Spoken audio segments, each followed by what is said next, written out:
Good morning everyone. आप लोगों को जो चैप्टर चल रहा है बेटा केमिकल काइनेटिक्स। केमिकल काइनेटिक्स में मैं आपको अपनी सेकंड ऑर्डर करा चुकी हूँ। आज आप करेंगे third order of a reaction. ये थर्ड ऑर्डर और सेकंड ऑर्डर जो है वो दोनों ही आपके सिलेबस में नहीं है, तो आपको ओनली फॉर कंपटीशन इनको पढ़ना है, ठीक है। तो जिनको बोर्ड एग्जाम पे फोकस करना है वो चाहे करेंगे ना करें, ठीक है। लेकिन जिन्हें बोर्ड एग्जाम नहीं करना है, जिन्हें कंपटीशन करना है, उनके लिए दोनों ही ऑर्डर्स इंपॉर्टेंट है, क्योंकि जी मेंस और नीट आजकल सेकंड ऑर्डर और थर्ड ऑर्डर पे क्वेश्चंस पिक कर रहे हैं। फर्स्ट ऑर्डर और जीरो ऑर्डर से सिर्फ बोर्ड एग्जामिनेशन क्वेश्चन पिक करते हैं, ठीक है। तो आइए देखते हैं हमारा थर्ड ऑर्डर ऑफ रिएक्शन। मैंने जैसे एक रिएक्शन ले ली बेटा, 3A से आपने बनाए प्रोडक्ट्स, ठीक है।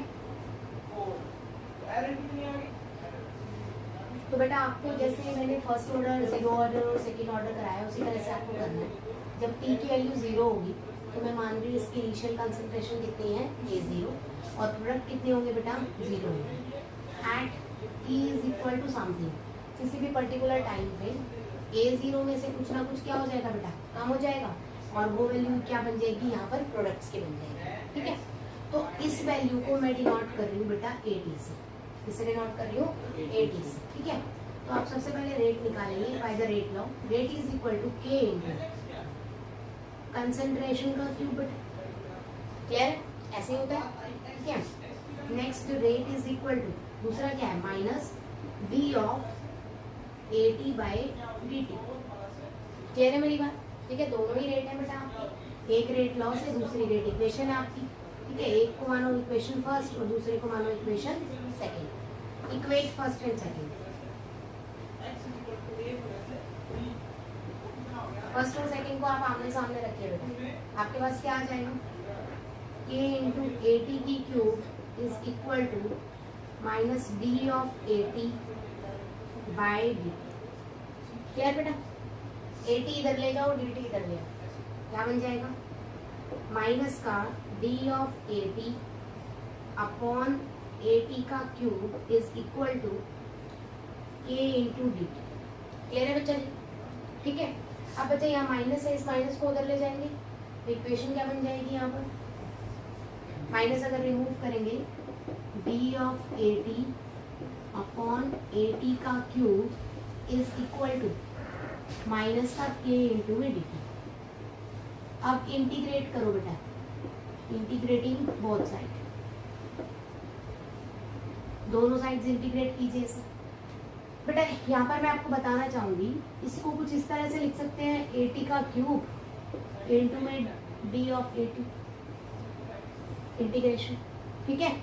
तो इसको आप इस तरह से भी लिख सकते हैं, 1/x की पावर n इंटू dx लिख सकते हैं ना। तो 1/x की पावर n को आप लिख सकते हैं x की पावर माइनस n इंटू में dx, पावर ऊपर माइनस चली गई बेटा, बहुत ईजी है। अब इसी तरह से आप क्या करेंगे, इंटीग्रेशन अगर इसका करेंगे तो x की power minus n plus 1 upon minus n plus 1, ये बन जाएगा बेटा जी, x की पावर माइनस n प्लस 1। इसी फॉर्मूले को यूज करेंगे हम यहाँ पर, देखिए मैंने इसे लिखा 1/AT का क्यूब इंटू में d of AT is equal to minus K into DT। इसके भी आगे इंटीग्रेशन लगा देते हैं बेटा जी, माइनस K कांस्टेंट है, यहाँ से बाहर आ जाएगा, और यहाँ पर 1/x की पावर n का इंटीग्रेशन यूज करेंगे, क्या बन जाएगा बेटा, AT की minus 3 plus 1 upon minus 3 plus 1 is equal to minus K common बेटा, DT का करेंगे तो आएगा T प्लस में integrating constant that is 5, clear होगी बात में। इसको आप नाम देंगे इक्वेशन थर्ड, आगे थोड़ा सॉल्व करके देंगे।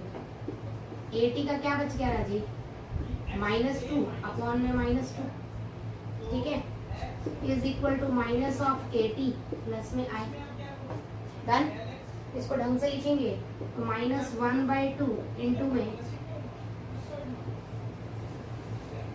AT का स्क्वायर, ये बन गया बच्चों, क्लियर है। AT के -2 को आप नीचे ले गए, -1/2 पहले से ही है, इज इक्वल टू आपका बन गया माइनस KT प्लस में I। इस इक्वेशन को आप मानेंगे इक्वेशन नंबर थर्ड, ये आपकी थी इक्वेशन फर्स्ट, ये थी इक्वेशन सेकंड बेटा, ये इक्वेशन थर्ड, क्लियर है यहाँ तक सबको, ठीक है। आगे देखते हैं बच्चों,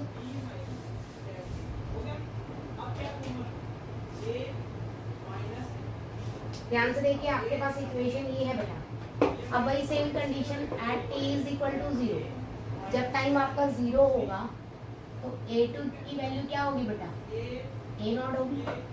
तो इस इक्वेशन में पुट कर दीजिए, -1/2 इंटू में a0 का square is equal to -a into 0 plus में i। तो i की वैल्यू यहाँ से आ गई -a इंटू a0 का। क्लियर होगी बात बेटा जी, कोई डाउट तो नहीं है यहाँ तक, ठीक है। इस i की वैल्यू को बेटा इक्वेशन थर्ड में पुट करो, तो आप लिखेंगे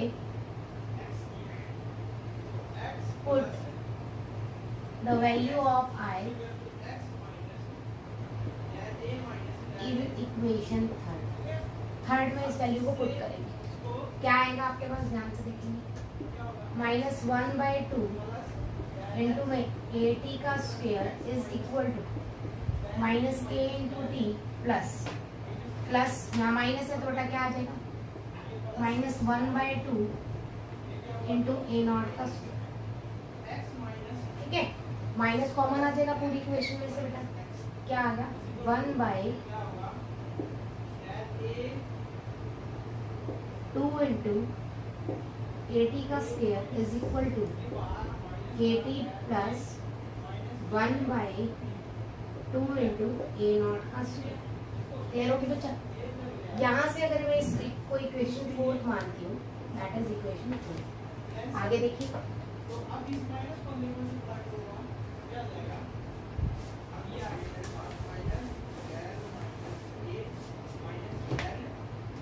इक्वेशन 4 आपके पास क्या है बेटा, 1/2 इंटू a0 का स्क्वायर इंटू में kt plus 1/2 into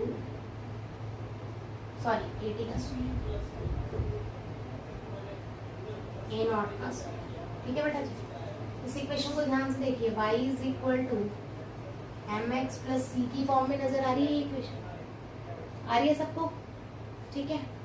y is equal to mx plus c की फॉर्म में है, तो y की जगह क्या रखेंगे, 1/2 इंटू में kt का स्क्वायर। इस तरफ क्या रखेंगे बोलिए, x क्या है बेटा, t। डन। इंटरसेप्ट कितना है, 1/2 इंटू में a0 का स्क्वायर, ठीक है। और स्लोप कितना हो जाएगा बेटा, सिंपल a। तो यहाँ से जो आपके पास फर्स्ट इक्वेशन आई उससे आपको ये क्लियर है बेटा, कोई डाउट तो नहीं है यहाँ तक, ठीक है।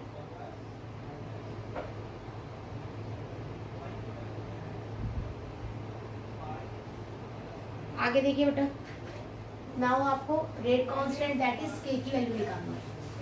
सभी इक्वेशन में आपने t और k की वैल्यू निकाली है, तो इसमें भी वही करेंगे। ये वाली इक्वेशन क्या चली जाएगी, इधर चली जाएगी बेटा, तो मैं लिख सकती हूँ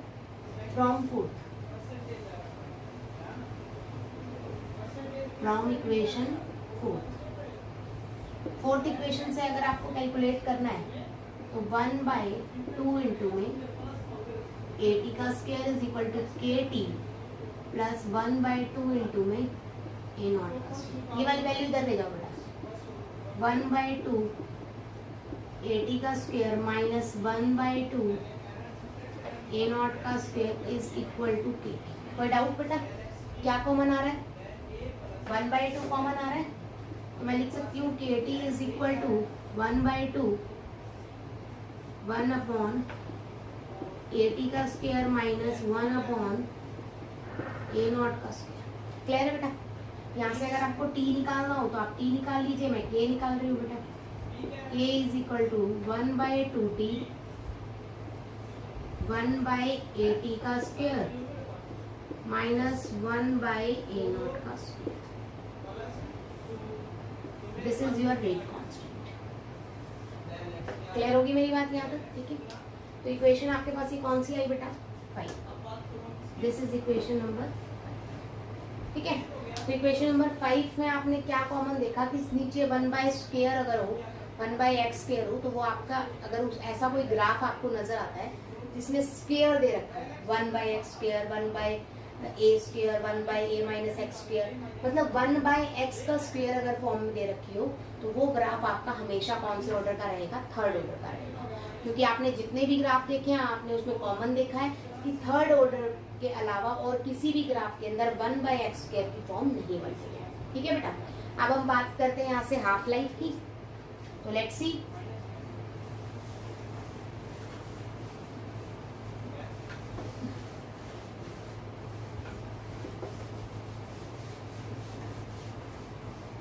देखिए बेटा हाफ लाइफ क्या कहती है, k is equal to 1/2t into 1/at का स्क्वायर माइनस 1/a0 का स्क्वायर।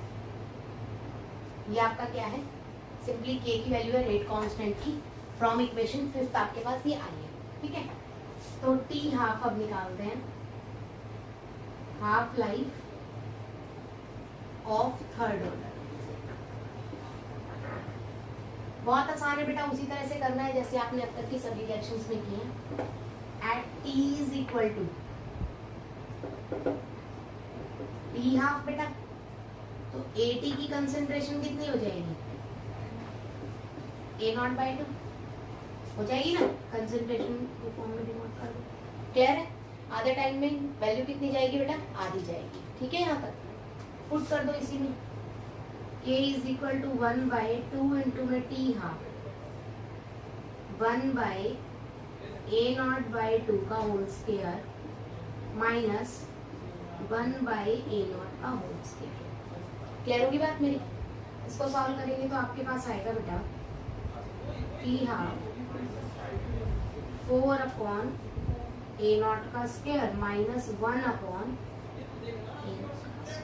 क्लियर होगी बात बेटा? यहाँ तक डन है? यहाँ तक 1/a0 का स्क्वायर बाहर निकाल लूं मैं, कॉमन आ रहा है, तो 1/2 इंटू में t हाफ इंटू में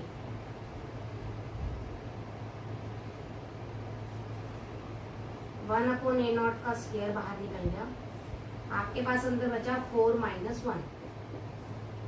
क्लियर बच्चा? 4 - 1 कितना आ जाएगा, 3। तो k इज इक्वल टू क्या बन गया, 1/2t हाफ इंटू में a0 का स्क्वायर 4 - 1 दैट इज 3। क्लियर होगी बात मेरी? कोई डाउट तो नहीं है? और यहाँ से अगर आपको t हाफ निकालना हो तो क्या आएगा बेटा, बोलो, 3/2 इंटू a0 का स्क्वायर इंटू 1/k। क्लियर बच्चा? ठीक है, जरा ध्यान से देखेंगे यहाँ पर, t half is equal to 3/2k into 1/a0 का स्क्वायर। ऐसे भी तो लिख सकती हूँ मैं, इसे लिख सकती हूँ ना बेटा जी? ठीक है, तो मैं कह सकती हूँ t half is directly proportional to 1/a0 की 2k स्क्वायर। कह सकती हूँ ना? ये भी मैं कह सकती हूँ कि t half is directly proportional to a0 की पावर -2k। कह सकती हूँ ना बेटा?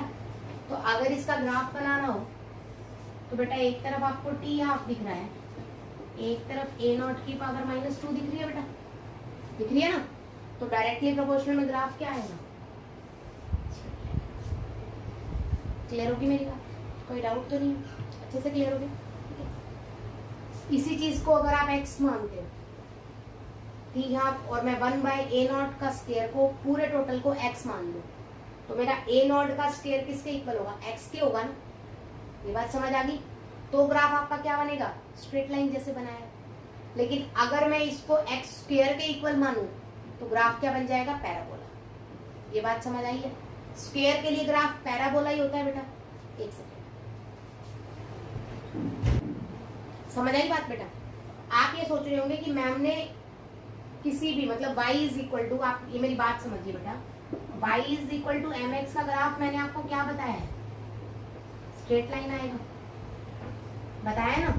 और y is equal to mx square का ग्राफ मैंने आपको क्या बताया बेटा, पैराबोला, बताया ना राजे? तो अगर आप इसको स्क्वायर की टर्म्स में लेंगे तो आप ग्राफ क्या दिखा देंगे, पैराबोला, क्योंकि ये x है।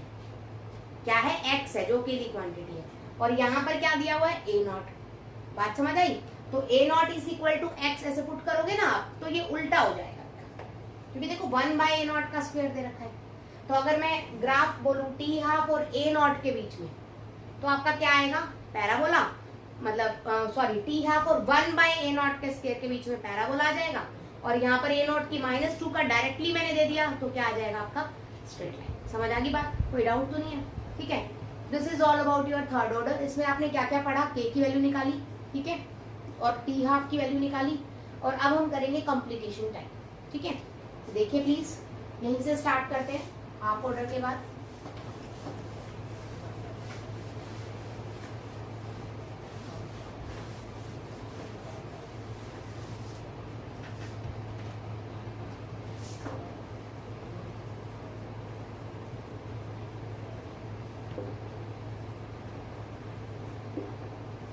कंप्लीटेशन टाइम का मतलब है बेटा t 100%। ठीक है, तो at t is equal to t 100%, तो at की वैल्यू आपको पता है बच्चा कितनी हो जाएगी, कंसंट्रेशन की 0, खत्म हो गई है, पूरी रिएक्शन कंप्लीट होगी, तो at खत्म। तो अच्छे से लिख देते हैं इसे। ठीक है, तो पुट करें, put the value in equation 5। कौन सी है 5? यही वाली थी आपकी 5। ठीक है, वैल्यू अगर आप पुट करेंगे, जरा ध्यान दीजिए बेटा, क्या आएगा, k is equal to 1/2t 100% into में 1/0 माइनस 1/a नॉट का होल स्क्वायर। 1/0 क्या होता है बेटा, इन्फिनिटी। इन्फिनिटी में कुछ सब्ट्रैक्ट करोगे तो क्या आएगा, इन्फिनिटी, है ना। तो आप कह सकते हैं यहाँ से t 100% is equal to 1/2k into में एक फैक्टर आ गया इन्फिनिटी। अब इन्फिनिटी को किसी चीज से डिवाइड कर लो, इन्फिनिटी को किसी चीज से मल्टीप्लाई कर दो, ऑलवेज क्या आएगा, इन्फिनिटी। तो t 100% is always equal to infinity. तो थ्योरेटिकली अगर हम देखें तो थर्ड ऑर्डर की रिएक्शन भी कभी कंप्लीट नहीं होती है। मतलब एक्चुअली एक्सपेरिमेंटली हम ये मान लेते हैं कि 0.000000 कुछ अगर वैल्यू दे रखी है तो वो अप्रोक्सीमेटली 0 के इक्वल है, बट थ्योरेटिकली तो वो वैल्यू है ना बेटा, एग्जैक्टली इक्वल नहीं है, सिमिलर टू इक्वल है। थोड़ा बहुत इक्वल हम मान सकते हैं कि it is approximately equal to 0, but वैसे देखा जाए तो इट इज नाइदर 0, वो वैल्यू कभी भी 0 नहीं होती है। क्लियर हुई मेरी बात? कोई डाउट तो नहीं है? समझ आया अच्छे से कंप्लीटेशन टाइम? आगे देखते हैं बेटा जी। नेक्स्ट टॉपिक है बेटा आपका साइड रिएक्शन। साइड रिएक्शंस या कंकरेंट रिएक्शंस भी इन्हें बोलते हैं। ये टाइप क्या है बेटा, जैसे ए आपके पास कोई भी एक रिएक्टेंट आपको दे रखा है, दैट इज ए, ठीक है। ए से आपके अगर दो प्रोडक्ट्स बन रहे बी और सी, आप कहोगे मैम ये तो कॉमन है, ए से दो प्रोडक्ट बन सकते हैं, ये फर्स्ट ऑर्डर रिएक्शन हो जाएगी। बिल्कुल, अगर ए से बनने वाला प्रोडक्ट बी, मैं कह रही हूँ बी जो है वो उसका रेट 2 है, ठीक है, और ए से सी बनने का रेट भी 2 है, तो अगर दोनों का रेट सेम हो तो उस टाइप की रिएक्शन को बोलते हैं फर्स्ट ऑर्डर रिएक्शन। क्या बोलते हैं? First order reaction. बट यहाँ पर मैं ये मान रही हूँ कि ए से बी बनने का रेट तो K1 है बेटा, और ए से सी बनने का रेट क्या है अपना, K2, मतलब दोनों का रेट अलग अलग है। तो इस फॉर्म में मैं आपको सिर्फ 2 फॉर्मूलेस बताऊंगी बेटा, 2 इंपॉर्टेंट फॉर्मूलेस जो जनरली आपके लिए इंपॉर्टेंट है, ठीक है। तो अगर आपको ln निकालना है, यहाँ पर क्या निकालना है, आप k की वैल्यू निकाल सकते हैं। k हमेशा यहाँ पर होगा k1 प्लस k2। एक चीज आपको फोकस करनी है कि k is always equal to k1 प्लस k2, ठीक है। तो यहाँ पर अगर आप वैल्यू निकालना चाहें तो ln of a not initial bye final, यही बेटा आपको फर्स्ट ऑर्डर याद होगा। फर्स्ट ऑर्डर के अंदर a नॉट बाय at की वैल्यू निकालते थे आप, है ना, याद होगा ना आपको। ln ले लो या log लेना है तो यहाँ पर 2.303 से मल्टीप्लाई कर देना। तो ln of a not upon at is equal to, यहाँ पर होगा बच्चा k1 प्लस k2 इंटू में t। क्लियर है? तो अगर आपसे ln of a not by at की वैल्यू पूछे, ठीक है, तो आप इस टाइप से बहुत आसानी से उनके k1 और k2 की वैल्यू को ऐड करके उसको t से मल्टीप्लाई कर देना, you will get your answer. इसमें मैं क्वेश्चंस करवाऊंगी, ठीक है। जैसे कंपैरिजन में क्वेश्चन आएंगे बेटा, क्या आएंगे कंपैरिजन में क्वेश्चन। मैं कह रही हूँ कि कोई भी फूड प्रोडक्ट आपने रखा है, ठीक है, कोई भी फूड प्रोडक्ट रखा है, मैं कह रही हूँ कोई भी फूड प्रोडक्ट हो सकता है, ब्रेड हो सकती है या आपका रोटी हो सकती है, कोई भी फूड प्रोडक्ट आपने रखा है और उससे दो तरह से वो खराब हो रहा है, क्या हो रहा है, दो तरह से खराब हो रहा है, रिएक्टेंट एक ही है बट स्पॉलेज का रेट क्या है, अलग अलग है, खराब अलग अलग रेट से हो रहा है। तो ए से अगर बी टाइप की फंगी बन रही है, ठीक है, तो उसका रेट क्या है K1, और ए से सी टाइप की अगर फंगी लग रही है उस पे, तो उसका रेट क्या है बेटा K2, ठीक है। तो मैं कह रही हूँ कि तब आपको इस टाइप के क्वेश्चन अगर देगा कि K1 K2 रेट है, तो मुझे बताओ इनिशियल बाय फाइनल कंसंट्रेशन क्या होगी आफ्टर 50 मिनट्स या आफ्टर 12 मिनट्स, इस तरह से। तो आप K1 प्लस K2 को करके T से मल्टीप्लाई कर दोगे, सिंपल। बात समझ आई, दैट कम्स योर रेट। कई बार वो पूछता है what is concentration ratio, B का रेशो डिवाइडेड बाय सी का रेशो, प्रोडक्ट का रेशो कई बार पूछ लेता है कि प्रोडक्ट का रेशो क्या होगा। तो इस केस के अंदर प्रोडक्ट का रेशो आपका इक्वल होता है या डायरेक्टली प्रोपोर्शनल होता है to the rate constant, direct, ठीक है। तो बी के लिए रेट कांस्टेंट क्या है बेटा K1, और सी के लिए रेट कांस्टेंट क्या है राजे, K2। तो न्यूमेरिकल्स आएंगे इस पे, कॉम्पिटिटिव न्यूमेरिकल्स ही आएंगे, आपके बोर्ड में इसका कोई कंसेप्ट नहीं है। और कॉम्पिटिटिव में आपको दो वैल्यूज गिवन होगी। अगर आपसे k की वैल्यू पूछी है कि व्हाट इज k, तो k क्या है यहाँ पर, K1 प्लस K2 है, तो आप k निकाल सकते हो। A0 और A2 की वैल्यू गिवन होगी, t को इधर ले आना, you will get your k। बात समझ आई बेटा जी, ठीक है। तो दिस इज, ये है क्या, ये आपका फर्स्ट ऑर्डर का ही रिलेशन है, ध्यान से देखो, this is a relation of first order. First order में ऐसा ही था, बस यहाँ पे KT था, याद है ना आपको। तो फर्स्ट ऑर्डर वाला रिलेशन ही आपका आगे कंटिन्यू हो रहा है, क्योंकि ये एक्चुअलिटी में एक ही प्रोडक्ट से बन रहे हैं, तो इसीलिए इस पे फॉर्मूलेस कौन से आते हैं, फर्स्ट ऑर्डर के फॉर्मूलेस आते हैं। क्लियर होगी बात मेरी, ठीक है। इसके बाद सेकंड टाइप का एक और रिएक्शन है, वो देखते हैं। सच टाइप ऑफ रिएक्शंस को हम बोलते हैं बेटा कॉन्जिक्यूटिव रिएक्शंस। कॉन्जिक्यूटिव रिएक्शंस का मतलब सिंपल है कि ए आपके पास कोई रिएक्टेंट है, उससे पहले बी बनेगा और बी से फिर सी बनेगा। तो ए से बी बनने का जो इंटरमीडिएट प्रोडक्ट है उसको बनने का रेट अलग है, और इंटरमीडिएट प्रोडक्ट से आपका मेन प्रोडक्ट बनने का रेट अलग है। अगर दोनों के रेट अलग अलग है तो इसमें वो आपसे बेटा रिएक्टेंट आप आसानी से पता लगा सकते हो, अमाउंट ऑफ प्रोडक्ट आप आसानी से पता लगा सकते हो। सबसे पहले तो वो आपसे पूछेगा बी मैक्सिमम कितना बनेगा, that is concentration of B maximum कितनी होगी। तो that is initial concentration A0। A0 इसकी क्या है बेटा, ए की इनिशियल कंसंट्रेशन को मैंने कितना माना है A0, ठीक है। A0 इंटू में K2 बाई K1, ठीक है, K2 upon K1 minus K2, ठीक है। This is about your the maximum concentration जो आपको यहाँ पर बनती है। तो आपको K1 की वैल्यू गिवन होगी, K2 की भी गिवन होगी और इनिशियल कंसंट्रेशन गिवन होगी। आप कंफ्यूज ये होगे कि यार K2 को यूज कैसे करना है, K2 को तो कोई यूज करना नहीं, क्यों बेटा। अगर C का रेट लिखोगे तो C का रेट इन टर्म्स ऑफ क्या होगा, B होगा, और A का रेट भी किसके प्रोडक्ट की टर्म्स में किसमें होगा, B होगा। तो दो रेट निकले। देखो अगर मैं A का रेट निकालूं तो D of A by dt, A से B बना है बेटा, तो minus D of A by dt is D of B by dt लिख सकते हो ना, B प्रोडक्ट है। अगर मैं इतनी सी रिएक्शन लूं तो minus D of B by dt is equal to D of C by dt आप लिख सकते हो ना, लिख सकते हो ना बेटा। तो दोनों ही रिएक्शंस A से B बनने में K1 B से रिलेट कर रहा है, और B से C बनने में भी B से रिलेट करता है ना राजे। तो इसीलिए आपके फॉर्मूले में K1 और K2 दोनों आए हैं। क्लियर होगी मेरी बात, यहाँ तक समझ आ गया आपको, ठीक है। नेक्स्ट अगर मैं बात करती हूँ इसके टाइम की, तो इसका टाइम और देख लीजिए, T मैक्स मतलब मैक्सिमम ये रिएक्शन कितना टाइम लेगी। तो क्या होगा बेटा 1 अपॉन K1 माइनस K2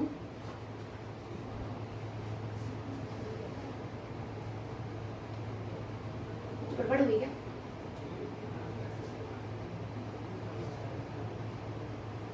हाँ ठीक है, इनटू में ln of K1 upon K2।